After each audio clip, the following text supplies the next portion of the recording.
In the aftermath of the massacre at the Jefferson Avenue Tops more than 3 months ago, so many questions focused on the warning signs that were there and what could have been done to prevent it and, of course, to prevent it from happening again. There is the hope that at least part of the answer can come in the form of new teams from law enforcement focused on prevention. Well, today we found out that state government is making $10 million available for these so-called threat assessment and management teams. They would include not just police, but also professionals in mental health, education, and social services. Every county can get almost $175,000 for these teams, with plans due by the end of the year. The Erie County Sheriff's Office already got $1 million from the county legislature to create such a team. And the Sheriff's Office told us today that it's a, quote, advantageous position to get some of the state money as well. Joining us live to talk about this is Erie County Legislature Minority Leader Joe Lorigo. Joe, I know this is something that you've been working on. I want to start with what the sheriff said there, and if you can update us on what progress we're already seeing, because Erie County is, of course, ahead of the curve on this, right, in getting one of these teams together. Yeah, this is something the Sheriff's Office worked with the legislature on a few months ago as a result of the tragic mass shooting back in May. The legislature has put our money where our mouth is in supporting the sheriff in this effort to prevent things like this from happening again. I've always been someone that is tough on crime, and I know that Sheriff John Garcia is as well. And, nobody expects these things to happen, but the reality is we need to be prepared, if and when they do. And the fact that the state has put money towards these types of problems, with counties having to submit plans by the end of the year, Erie County already has our plan. So we're ahead of the game. We should be able to hit the ground running, get that funding as quickly as possible, and start, getting the wheels in motion to get the threat assessment team up and running. We mentioned that this is $10 million statewide, right? We have 57 different counties. So you do the math. I mean, obviously this isn't going to be a huge amount of money, but it would seem every bit helps, right? How much of a difference do you think this state money can do on top of what you've already approved in the legislature?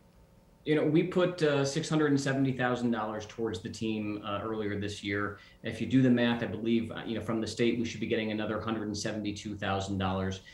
That's money that goes directly toward supporting the threat assessment team with, bodies on the ground, people in the offices that are doing the work to make sure that these things don't happen again.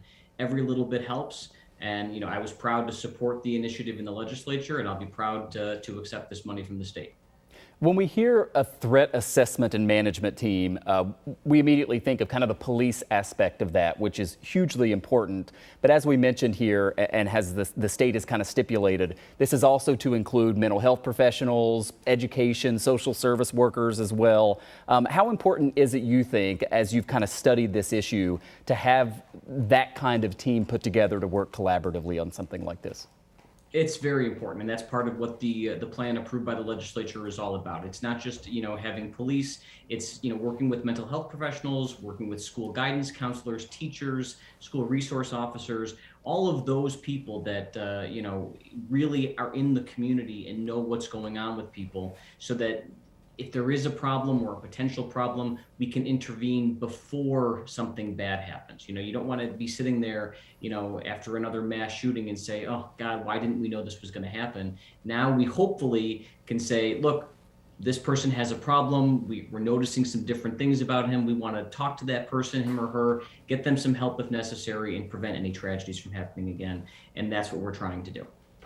There will, of course, be cynics, as there always are, who may look at this and wonder what kind of difference it can make. And they may ask the question, if there is someone out there who is determined to cause mass casualty and to attack someone in the way that we saw what happened at the Top store, is there anything you really can do to stop that? How do you answer that?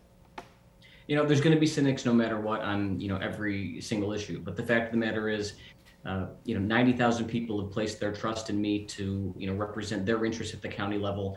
I think supporting the sheriff in this fight, supporting the sheriff in this initiative is something that many of them would appreciate, and something that we should be doing. And if we can prevent another mass shooting like the one that happened here a couple of months ago, we absolutely should do our best. Finally, I've got a little bit of time left here. I wonder what else is on your radar and the radar of the Erie County Legislature right now. I mean, I know we're toward the end of summer, and it's also election season for some elected positions outside of what you're doing. But what is front and center right now for the Erie County Legislature as we head toward the fall?